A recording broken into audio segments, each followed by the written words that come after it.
Guys, my camera's been stolen. So I had the DJi Osmo Pocket 3 creator bundle thing. I decided to sell it and I was actually very sad to see it go because it's a great camera, it just isn't what I needed. So anyway, I put it on Vinted, someone buys it off Vinted, great, send it off. I've taken photos of every stage of me packaging it because, I don't know, maybe I knew something like this was gonna happen. So I packaged it up, I took it into the post office and I needed to buy a box at the post office to put the camera box in. So I bought a box in the post office and I'm putting the box together in the post office. And the guy at the counter is saying to me, why are you packaging it up here? And I'm like, oh, I'm sending an item, it's just in my car. And he kept saying like, oh, well, why don't you go and get the item and then put it in the box and then put the box together. Over the course of like the 3 to 4 minutes that I was putting together the box, he kept saying it. So I said to him, and I stupidly said to him, and obviously I should have kept my big mouth shut, but I said, it's because it's an expensive item and I don't want anyone seeing me carrying it from the car to the shop and putting in the box, blah, blah, blah. Me thinking I'm being precautious,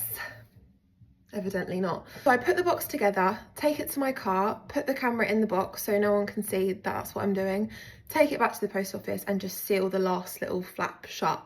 Took a photo of it all sealed up, gave it to the man behind the counter in the post office. He's then saying, oh, is it something you're selling? And I'm like, yeah. And he's like, have you already got the money for it? Now I've sold enough things over Vinted to know that that isn't like a question that they usually will ask when you're sending a Vinted item. But at the time, not thinking anything of it, I just said to him like, oh, it's through Vinted, they sort all of that stuff out. I was like, why?